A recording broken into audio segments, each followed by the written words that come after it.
Bonjour à tous, 15 janvier 2016, Guillaume Letourneau aujourd'hui pour vous présenter l'analyse graphique sur l'indice du S&P 500. S&P 500 qui comprend les 500 plus grandes capitalisations boursières américaines. Regardez ici notre flèche rouge, flèche qui nous indique de 4 janvier, première journée boursière de l'année 2016. Nous avons ouvert l'année à 2040 points. Aujourd'hui, 15 janvier, nous sommes à 1863 points.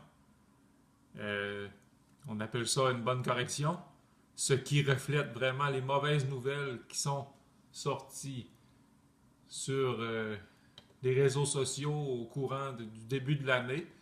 On a même dépassé, regardez, on a défoncé notre support ici à court terme. Support quand même assez résistant. Regardez, on est venu. On va regarder la date ensemble. Nous sommes venus. Ici, on a un petit support, mais on ne pouvait pas confirmer la longueur du support. On a rebondi, on est venu toucher des plus hauts. On a redescendu. Mais le 15 novembre, on est venu toucher dessus. On a rebondi, ce qui confirmait vraiment le support ici. On a rebondi, on est revenu au sommet. On a redescendu. Boom, une troisième fois. On rebondit. Sommet négatif par rapport aux deux autres. Rechute. Boom, encore une fois. Regardez, là, il résistait le support. Là. On a rebondi. Et on a terminé l'année ici, à 2035 points. Le marché a fermé à 2035 points. On a rouvert l'année et qu'est-ce qui est arrivé? Boum, on a défoncé le support. Les acheteurs ont laissé le marché tomber. Les acheteurs ne supportent plus le marché. Ce qui est arrivé, regardez, là, quand on défonce un support, là, ceux qui ne croient pas à la force des supports, là, ben ici, on a la preuve. Regardez quand ça l'a défoncé. La chandelle ici, là.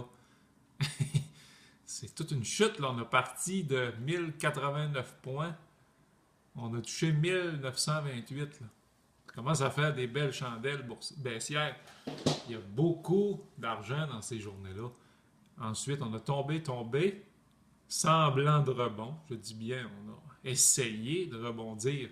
Regardez, on s'approchait d'un autre support ici, une autre ligne rouge. On va dézoomer plus tard pour regarder jusqu'où le support va. On a rebondi et là s'installe la volatilité. Regardez là comment que le marché est nerveux. Les institutions, les clients, les mauvaises nouvelles font en sorte que tout le monde tombe un petit peu nerveux. On se regarde tout dans les yeux. On rebondit-tu ou on retombe sur le support? Et là, ça fait des mouvements. Écoutez, il y a 80 points de mouvement dans ces journées-là. Là. Ça commence à donner des sueurs froides. Il n'y a pas de direction.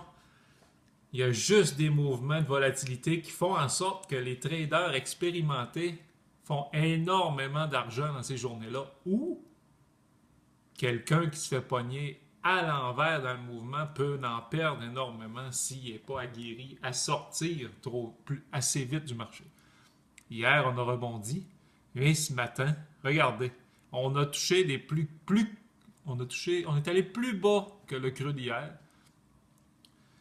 Et là, on s'approche dangereusement de notre support qui remonte assez loin. Là. Regardez ici.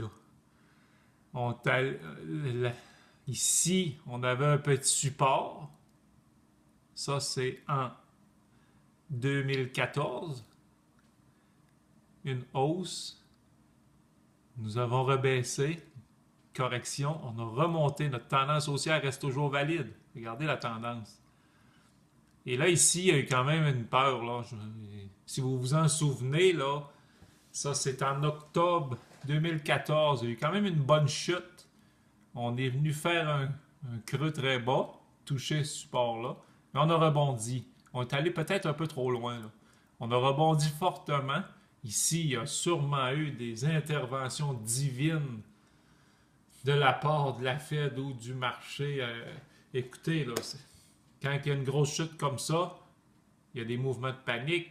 Qui fait rebondir ces marchés-là? c'est les acheteurs qui veulent pas que le marché tombe. Qui sont ces acheteurs-là? Ben, assez souvent, c'est des grosses institutions. Ils sont pas peut-être pas prêts, eux, à voir le marché tomber encore. Le marché rebondit fortement. On fait un nouveau sommet positif. C'est toujours plus haut. Les sommets sont toujours plus hauts un que l'autre. Ce qui confirme que notre tendance haussière est toujours valide. Quelqu'un qui est embarqué pardon, à long terme, qui a fait des achats et ça fait longtemps qu'il est dans cette tendance, n'a pas de signal pour sortir. Il conserve ses actions. Ça monte, ça monte. Et ici, on a une correction, une remontée, on monte encore plus haut. Ici, correction, une remontée, on s'est aperçu que ça n'a pas été plus haut, mais ici, on a remonté plus haut. Et le S&P était toujours en bonne tendance haussière jusqu'ici, en août 2015, août de l'année passée. C'est là que nous sommes revenus fessés directement sur ici, là, regardez, là, on aurait pu tracer notre ligne de support plus bas, mais là, on peut la monter plus haut, parce que quand le marché a rebondi après cette bonne chute, là, regardez, ça l'a tombé ici, ça l'a rebondi. OK, on a mis notre support là, parce que le marché, ça confirme notre support à double reprise. Il y a eu un rebond, le marché se trouve à être supporté, une rechute, boum, sur la ligne rouge, sur le support, le marché rebondit quand même fortement et remonte à ses presque sommets. Mais là, on se rend compte que les sommets sont de moins en moins hauts. Rechute, rebond, sommet négatif, rechute, rebond, encore un sommet négatif, rechute, rebond, sommet négatif, fermeture de l'année. 2016 commence, boum! On traverse notre premier support à court terme et on vient directement s'asseoir sur notre support à moyen terme qui est valide depuis 2014, mi-2014. Regardez là, ça bang, bang, bang, bang. Là, on est dessus. Là. Est-ce que la Fed, le gouvernement américain, il va-t-il y avoir une intervention divine qui va faire en sorte que le marché va rebondir et revenir à ses sommets? Peut-être. On ne le sait pas encore. Tant que la ligne rouge n'est pas traversée avec du gros mouvement et beaucoup de volume, notre tendance haussière demeure valide, même si ça commence à s'arrondir. Vous voyez, les sommets arrondissent beaucoup. C'est moins bon signe rendu là que quand on est là. C'est pour ça qu'aujourd'hui, cette vidéo est strictement conçue pour vous mettre en garde. C'est pas pour vous dire de vendre. Vous prenez vos décisions. C'est vous-même qui gérez votre portefeuille. Mais si votre portefeuille est bourré d'actions que vous avez achetées en 2008, 9, 10, 11, 12, vous avez profité de cette hausse, mais aujourd'hui, vous n'êtes pas en difficulté. Il y a une correction dans votre portefeuille par rapport au dernier sommet. Mais la tendance demeure encore valide. Mais si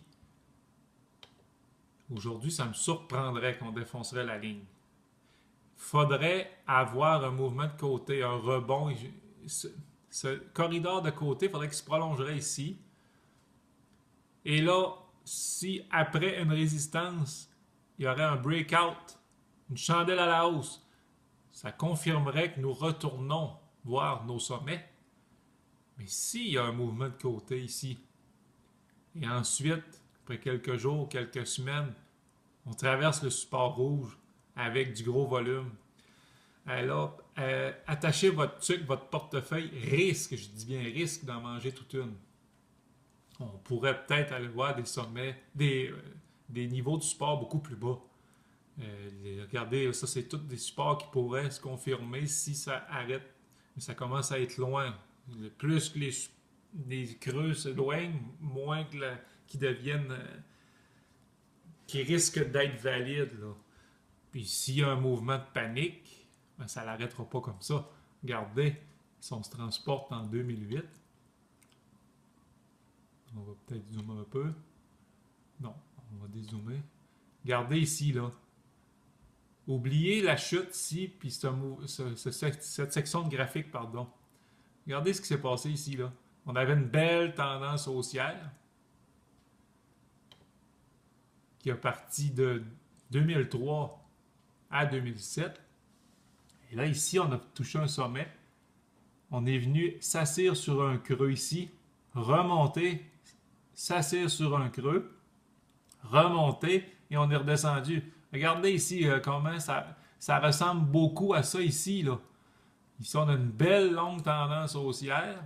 On a un arrondissement de sommet et on a 3 pattes comme ça, là. On est allé 3 fois sur le support. Ici, on est allé 3 fois sur le support. La tendance haussière demeurait valide. Et quand on a traversé le support ici, là, regardez, wow, on a descendu. Les instances ont fait rebondir le marché un peu. Sommet négatif. Et là, la chute a été telle que vous l'avez vu en 2008. Ça l'a tombé comme une roche. Ici, là, c'est qui sort, là? Qui vous pensez qui vient ici en panique, là? Ça se fait en quelques mois, là, cette chute-là. Le marché a tombé de 1260 à 686 environ. C'est qui vend ici, vous pensez? Mais non, c'est pas les institutions qui vendent. Les institutions, eux autres, là, c'est eux autres qui font arrondir le mouvement ici, là. Ils se préparent, ils vendent, ils commencent à vendre parce qu'ils sentent que le marché est essoufflé. Il n'y a vraiment plus d'argent à faire dans ces mouvements-là. Oui, les traders quotidiens font de l'argent dans ça parce qu'il y a quand même la volatilité. Mais l'investisseur à long terme, à partir du début février 2007 à 2008, un an ici, là, il n'y a pas d'argent à faire. Là, ça tourne en rond. Là. Fait que là, il y en a qui commencent à vendre. Le mouvement prend de l'ampleur. Et ici, nous avons notre mouvement de panique. Après ça, ici, regardez la volatilité. Il y a beaucoup de monde qui ont commencé à racheter ici en 2008, 2009. Là. Les institutions, eux, rembarquent et redonnent le signal. Ça monte. Et là, ensuite, les investisseurs embarquent. Ici, les institutions, ça fait longtemps qu'ils n'achètent plus. Là. Ou ils achètent très peu. Ici, les derniers mouvements, c'est probablement des investisseurs qui ne connaissent pas le fonctionnement d'un marché. Un marché, là, ça ne monte pas jusqu'au ciel. Les arbres ne poussent pas jusqu'au nuage. À un moment donné, les arbres sont assez gros, il faut les couper, il faut les récolter et ça repousse. Même chose pour le marché. On s'en vient un peu essoufflé ici. Là. Vous voyez, là, on a un mouvement de correction. Et si nous brisons ce support-là, ça risque de faire un peu le même pattern qu'ici. Là. On va y avoir de la vente, un rebond. Il va y avoir un bris de support, rebond jusqu'au support. Notre support va se transformer en résistance. Et là, si nous retombons plus bas, nous brisons le creux qui va se former. C'est là que le mouvement de panique risque d'embarquer. Regardez là, ici, là, la tendance haussière est petite, celle-là, à comparer de celle-là. Regardez comment ça a tombé. On est allé retourner plus creux que les creux de 2002. Quelqu'un qui aurait acheté ici en 2003, là, il aurait fait beaucoup d'argent en 2007. Mais son courtier devait probablement lui dire de ne pas vendre. Et là, ici, là, la panique lui a pris, là, puis son courtier disait vends pas. Puis à un moment donné, il y en a ici qui ont vendu pareil. Ils ont tout reperdu leur profit. Et c'est là que le marché a rebondi. Quand ça s'en vient tellement négatif et sombre, c'est là normalement que le marché revire. Quand tout le monde voit ça sombre, posez-vous la question. C'est peut-être le temps de rembarquer. Bien, ceux qui ont eu cette intuition ici, bien, regardez la performance de leur portefeuille jusqu'à aujourd'hui. Et je vous dirais que si vous êtes de ceux qui ont embarqué là, ici, vous êtes en bonne position. Là. Comment que ça corrigera un petit peu, puis ça repart. Gardez vos actions. La tendance haussière à long terme est encore valide. Mais techniquement, je dis bien techniquement, si nous brisons, après quelques jours de côté, nous brisons ce support-là, ben la tendance haussière à long terme, techniquement, se trouve annulée. Et là, nous voyons une tendance baissière se dessiner qui peut nous apporter à mi-chemin facilement de la hausse de 2009 à 2015. On peut retomber facilement, c'est ça, ici au milieu de la hausse et peut-être même aller plus bas. Tout dépend de ce que les instances politiques vont faire. Écoutez, des assouplissements quantitatifs, il y en a, vous le savez comment ça fonctionne. Les gouvernements, la Fed imprime l'argent, envoie ça aux banquiers et fait tourner l'économie. À un moment donné, ça fait longtemps que ça vire comme ça. Est-ce que c'est encore la meilleure façon de procéder? Je ne suis pas certain de ça. On est peut-être rendu à une correction. Une correction là, dans une tendance haussière, là, ça peut être bénéfique. Là. Quand ça fait longtemps que ça monte, là, sans interruption, il y a une correction et ça repart. Si on aura un graphique de 100 ans ici, là, vous verriez là, que cette baisse-là ici ne paraît presque pas. Mais pour les gens qui vivaient dedans là, en 2008, là, c'était la panique générale. Mais si vous reculez le graphique, là, si nous aurions un graphique là, de 100 ans, là, vous reverrez, là on ne l'a pas là-dessus, mais allez sur Google et tapez Dow Jones, 100 ans en arrière, vous allez voir toute l'évolution des 100 dernières années. Vous remarquerez que la baisse de 2008, c'est ridicule sur le graphique. Ça ne paraît presque pas. Là. La tendance long terme est toujours valide. C'est pour ça qu'ici, nous allons probablement avoir une correction saine qui peut venir jusqu'ici. Ceux qui embarquent ici aujourd'hui vont être en mauvaise posture ici. C'est là des fois que le mouvement de panique embarque et fait des grosses chutes. Mais un jour ou l'autre, ça va se restabiliser comme ça et ça va probablement repartir et on va atteindre des sommets bien plus hauts que les 2200 points. Une période de temps X, ça ne peut pas se faire cette année. Ça peut prendre plusieurs années. On peut être en correction, admettons que nous perçons ici, là. On tombe en correction 6 mois, 1 an, et on repart. On va remonter.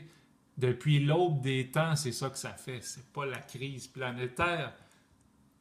Oui, je l'admets, ça va pas bien. Là. On a beaucoup de mauvaises nouvelles. Mais il ne faut pas oublier qu'il y en a des bonnes aussi, là. Ils sont peut-être moins nombreuses comme c'est là, mais un jour, nouveau va réapparaître et ça va remonter. C'est évident. Quelqu'un qui prédisait la fin du monde en 2008, ben, je peux vous certifier qu'il s'est trompé. Regardons, on a la preuve aujourd'hui. Est-ce que notre économie mondiale est plus saine qu'en 2008? Posez-vous la question. Peut-être que non. Mais le graphique lui-même parle. On est plus haut. Pourquoi? Plusieurs affirment que c'est les assouplissements quantitatifs qui nous ont poussés à des sommets comme ça. Et c'est peut-être vrai aussi, là. Beaucoup d'argent a été injecté dans le marché. Les banques, ce qu'ils font, ils ne redistribuent pas au pauvre peuple. Ils s'enrichissent, ils investissent et regardez ce que ça peut nous apporter. À un moment donné, il va y avoir des prises de profit, correction, stabilité et probablement une reprise. Si votre portefeuille est bourré d'actions ici, là, posez-vous la question. Si on brise le support, est-ce que ça vous tente d'aller virer là? C'est vous qui allez répondre à votre question. Moi, je fais juste vous dire que ça peut se produire. On peut résister ici et repartir. Ça me surprendrait, moi. Moi, je vois... Ma vision personnelle, c'est qu'on va percer le support et on va avoir une correction. Mais je peux me tromper. Ça peut se stabiliser et repartir et revenir à nos sommets et repousser la correction à plus tard dans l'année ou l'année prochaine ou dans 3 ans. On va le savoir quand ça va arriver. On ne peut pas le savoir avant la journée, on ne peut pas le deviner. Mais en tout cas, ça ne regarde pas bien pour... Regardez, là. En graphique 5 minutes, on a défoncé notre ligne, là. Regardez, là. On vient de défoncer notre support. Ça monte la pression vendeuse, là. Regardez les volumes d'aujourd'hui, là. Il y a eu un sensible, là, un petit rebond là, à l'ouverture. Rechute, rebond, rechute. Et là, on était à côté sur notre ligne rouge. Là, on vient de la percer. Est-ce que c'est pour de bon? Regardez en graphique journalier. On vient de traverser en dessous, là. C'est sûr que la ligne, il faut que vous la traciez un petit peu épaisse parce que Ça ne veut pas dire que c'est vraiment ça peut aller peut-être un peu plus bas avant de rebondir. Là, mais si ça vient qu'à venir ici, là, OK, là, on a vraiment le signal. Ce que regardez ici, c'est que ça a fait. Ça a fait. On a descendu plus. On a ouvert ici. On a descendu plus bas. Ça, c'est un graphique hebdomadaire. La semaine ouvert là, on a descendu là et on a rebondi pour fermer là. L'autre semaine d'après, on a rebondi. Ça a formé un marteau, doji marteau ici, là. Un mouvement aussi très puissant. Mais on a traversé en bas de la ligne, là. Ici aussi, on a traversé un peu en bas de la ligne, regardez. Mais c'est aux alentours de cette ligne-là. Mais si la ligne est défoncée jusqu'ici, là, puis que la semaine ferme comme ça, puis que la semaine prochaine, ça rouvre comme ça, ben là, c'est confirmé, là. On a une tendance baissière à court terme sur le S&P 500 qui peut se prolonger en tendance baissière moyen terme. Là. On peut aller voir des bas assez... ça peut être tannant là, pour l'investisseur qui est embarqué ici. Aujourd'hui, il est déjà en perte, puis là, la perte s'accentue de jour en jour. Est-ce qu'on garde nos actions? Est-ce qu'on les vend? C'est là que les émotions embarquent. Puis normalement, quand les émotions embarquent, c'est là qu'on fait des mauvais mouvements. Fait que moi, ma vidéo aujourd'hui, c'était juste pour vous mettre en garde. Surveiller le marché. C'est technique, ça, là. C'est pas le... Je suis pas un devin, là. Je fais juste vous dire que la ligne rouge ici est importante. Puis ça ne prend pas un diplôme universitaire pour le savoir, pour le comprendre. Regardez ici, le boom, on est venu fesser, ça l'a remonté. Qu'est-ce qui fait remonter? Les actions, c'est des acheteurs. Ils ne voulaient pas que ça aille plus bas. On est allé plus haut. Les vendeurs ont embarqué. On est venu toucher notre ligne. Oups, qui le fait remonter? C'est les acheteurs. On ne veut pas aller plus bas ici. On veut aller plus haut. Mais on a redescendu, les vendeurs ont repris le contrôle. On est revenu toucher notre ligne. Une troisième fois, ça a rebondi. Ça veut dire que ça commence à faire un support solide. Le monde se met en tête, c'est pas grave, on va toucher notre ligne rouge, on va rebondir, le marché est supporté à ces prix-là. On remonte en haut, et là, aujourd'hui, on est revenu dessus. Là. Ça veut dire que les vendeurs se remettent en charge, et eux autres, les vendeurs, ils veulent aller plus bas.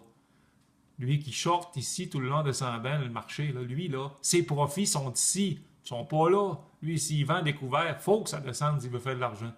Puis qui vend comme c'est là, ben c'est les traders les plus habitués. C'est tout. Ça peut être une institution, n'importe qui connaît le marché qui va vendre à découvert. C'est pas le pauvre petit investisseur qui, lui, travaille dans une shop et qui s'achète des actions parce qu'il veut une retraite, une bonne retraite. Lui, il ne sait pas là, si c'est le temps d'acheter ou vendre. Mais aujourd'hui, c'est un seuil très important, une mise en garde.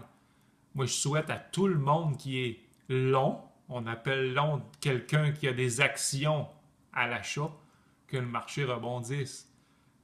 Mais un jour ou l'autre, on va avoir une correction.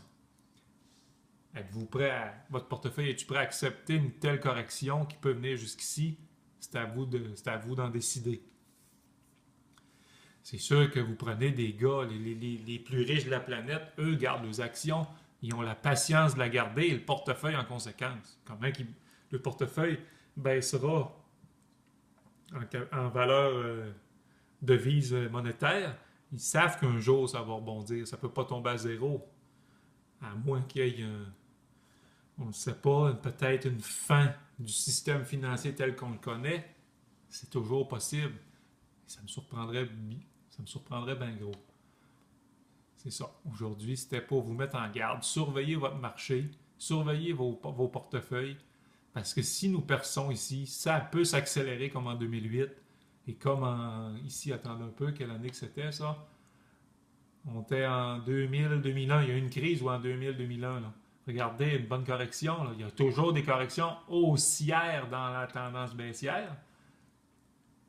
Mais les sommets sont toujours de plus en plus bas. Et les creux sont toujours de plus en plus bas. C'est ce qui forme une tendance baissière. Ici, on a un creux, un creux, un creux, un creux, un creux, un creux. Mais qu'est-ce qu'ils ont en commun, ces creux-là? Ils sont toujours plus hauts. Les sommets, la même chose. Ce qui confirme une tendance haussière. L'important ici, c'est que si on descend en bas de la ligne et qu'on fait des sommets négatifs toujours et des creux plus bas de plus en plus, ça va confirmer une tendance baissière. ça ne sera pas le temps d'acheter des actions. Pas tout de suite. Même si votre courtier vous dit acheter, ça baisse. Le marché, c'est un aubaine. Un jour, il va y avoir un creux. Comme ici. Là, ça va être le temps d'acheter. Mais là, en descendant ici, c'était pas le temps d'acheter. Il y en a qui ont acheté là, ils ont été jusque-là, puis ils ont remonté là. Ça prend quand même, mettons, regardez, là, on est en septembre 2008, on est revenu au même niveau en juin 2010, mai 2010, c'est 2 ans quasiment. Il faut absorber une perte de papier assez longuement. Il faut attendre vraiment une confirmation de creux et un rebond. Un peu comme sur le pétrole, comme on parlait dans l'autre vidéo. Notre pétrole, regardez, là, il est à 29,18 présentement. C'est terrible, là, ça chute sans arrêt. Regardez. Vous vous rappelez de la ligne? C'était notre support de 2008. On a traversé comme si rien n'était, puis on descend. Là. Puis on va aller voir les 28, 27, 26. Puis comme la stratégie qu'on a annoncée dans l'autre vidéo tient toujours, à un moment donné, on va toucher un creux. Là. C'est sûr. Il suffit d'être patient et de respecter nos stratégies. Et en ce qui concerne notre vidéo d'aujourd'hui, c'est pour le S&P 500. C'est pour vous mettre en garde. Faites vos devoirs et je vous souhaite la meilleure des chances pour votre portefeuille. Je vous quitte là-dessus. On va se retrouver dans un prochain vidéo pour une autre analyse. Merci, bonjour.